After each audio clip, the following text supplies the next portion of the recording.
Welcome to the High Rise Podcast, presented by Headset, the leading data and analytics company for the cannabis industry. Woofta. Emily, did you see that Minnesota just legalized edibles? I did. I was scrolling through Twitter this weekend, and then all of a sudden I was like, "Oh, what's that? Minnesota has legal edibles now? What's happening?" Dove into it and was pretty impressed by this little move to try to kind of create a legal and regulated market around this. Yeah, what was so surprising to me was how I heard about it as well, which was the Republicans in the state legislature admitted that they had no idea that this was coming, or that they had even voted for this, which I thought was hilarious. It kind of reminds me of, the parents who don't realize the kids are high at Thanksgiving dinner. Of course, the kids who are 21 plus, but I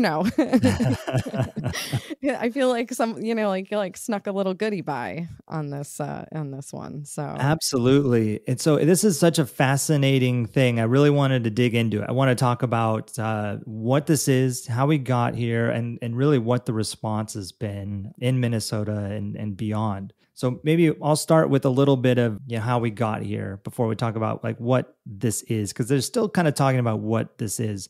But essentially, there is this loophole that makes hemp-derived Delta-9 THC legitimate in a lot of states. Leafly recently wrote an article, I believe back in May, kind of highlighting this. We'll link to it in the show notes. And you can see the different states and kind of the loophole about the percentage of THC. So 0.3% THC per dry weight, and a lot of similarities to like the Texas market that we've talked about, on the podcast.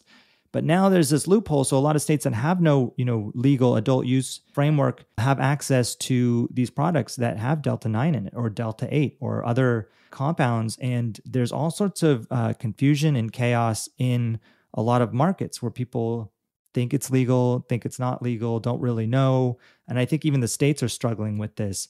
And only recently, Minnesota got added to this list of loophole states. It was on an exclusive, an exclusionary, like not permitted. But in the beginning of June, the governor signed a bill to clarify this, that, it was okay.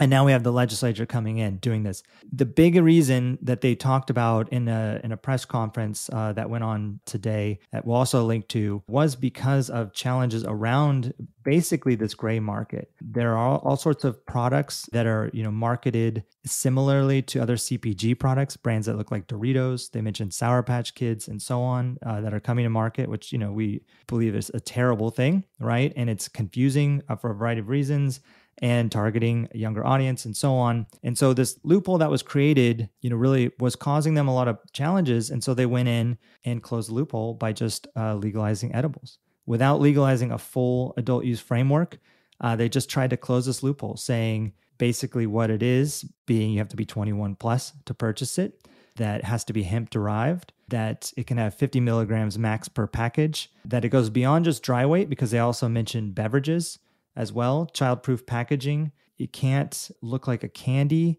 They said animals or fruit. And I thought animals was kind of a funny one. So here we are, right? And it's just wild to see, this come across. I think this is the first time we've seen anything like this in all the states that we've tracked. And as long as I've been involved in the cannabis category, just one small category in a market without a full structure for, what licensing looks like and on all the rules associated. Right. And so I'm pretty glad to see that they took this step, because I just, I've been getting more and more concerned about kind of this fly-by-night Delta-9 THC, Delta-8 THC hemp-derived product market. And it's not because I don't think these are useful cannabinoids, for lack of a better word, even though Delta-8 is synthetically derived. But, I do think there's great qualities to these things. And it's great if we can use hemp, which is an American crop through and through. And so that's all fine. But just like you were saying, I just want it to be regulated so we can get ahead of some of the things we've seen in the past. And so I'm glad to see that they're doing this. And so I'm particularly interested to learn about where it's allowed to be sold and what are the testing and labeling requirements around this, because I do think it's still a consumable.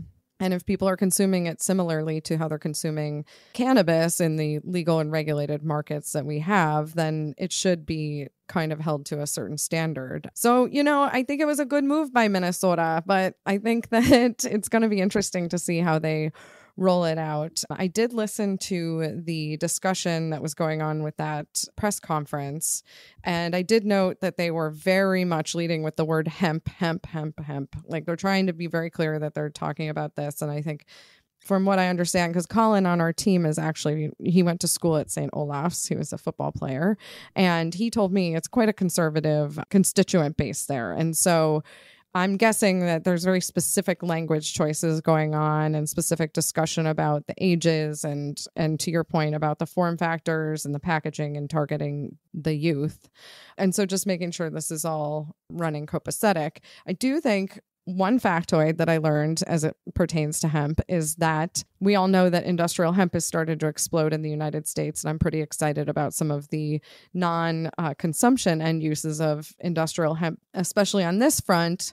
And let's face it, if you're trying to get that much THC derived from hemp into a product, you're going to need kind of a lot of hemp. But in Minnesota is the fifth largest, let's see, Minnesota farmers planted 2,650 acres in 2021 of hemp, and it's the fifth most among the United States. So that's pretty interesting in terms of having it right in their backyard. Yeah, I mean, it can be a really very much a homegrown industry for them. And that's really what they were talking about in the press conference. And I think there were maybe a dozen people that took to the microphone about, how excited they were and all the reasons why they were doing it, which really kind of flies in the face of this thought of it happened accidentally. That's kind of been a lot of the headlines out there. Did they accidentally do this? Did they mean to do this? And it sounds like they certainly did. There's still, plenty of things that they have to figure out. How you actually purchase it, all those aspects that every market has to deal with, which I'm sure is, going to be no small feat. I'm just really thinking that this is a pretty interesting way to do it, and it's something that when you look at that list of states that have this loophole that are suffering through the same thing, and, think about industry and think about the industrial hemp opportunity there and the markets that could get created and the regulation that can prevent, child access and all the good things that come from this. It's a pretty clever stopgap. And, maybe how they did it too is pretty cool. Like they didn't talk a lot about it or if at all about it, right? It was in there. The media that was interviewing them after the fact, was making a pretty noisy case about that, saying, hey, why didn't you talk about this? If you're doing this press conference and saying how important this was for the state to do this, why didn't we hear about this in all the discussions, in the state legislature? And they said something along the lines of some things are just better done quietly. And I don't disagree, right? I don't think there's a rule against it. Someone could have raised their hands and said, oh, this is in here, let's talk about this, but they didn't. And maybe more states can benefit from something like this. And maybe this is a great way to get a market off the ground. Just because they're starting with edibles doesn't mean they can't expand that, right? I'm sure they're going to have other challenges. I think, things like gummies and that are probably more readily accessible online and getting it shipped in. But certainly they have, cross-state challenges like every market. And so maybe they'll start to say, well, we need to expand this opportunity, or let's build a whole regulatory framework because we've already legalized it for adult use. So let's actually get stores in there and so on. So totally unique way of doing it and, pretty exciting. Yeah, one of the speakers mentioned that, the lack of legal market and regulation is just creating this thriving illicit and gray market. And I kind of was thinking it would be beneficial for some of the East Coast regulators to hear that logic. And I mean, if I had a dime for every time I said, spare me the lip service to a politician about cannabis, I would have a lot more money to invest in cannabis. But it's action versus talk is definitely something I welcome. And I think that if you know your lanes and know how to get through it, it's a really effective thing. So things that I'm going to be watching for are, as we've talked about, packaging, testing, labeling, where it can be retailed, how it can be positioned and talked about. Because that's part of the thing that I'm kind of concerned about that I've mentioned. My friends who are in New York, for example, who've seen these illicit doors that are quasi gray market open. And then they're like, oh, there's THC. And I'm like, well, okay, we got to talk about what that really means and the source of it. But I'm curious to see how they handle that. And then from what I've seen, I think it's just GTI and Verano that have licenses in Minnesota at this point. And so I'm curious to understand more how the legal cannabis operators view this and what their role in retailing or even the full supply chain around this will be, because these are operators that have been set up to navigate the strictest end-to-end guidelines about getting a product to the consumer. And so I'm curious about how that aspect of this market will be approached, because obviously those operators like having a medical market, but everyone's focused on the bigger prize, which is when these things turn into adult use markets. And so I'm curious to see how this will be a line that is walked. Yeah, it's a really good question. One thing we have to assume is that the illicit market, these products that they're talking about that are being sold that are so challenging for them today are, readily available.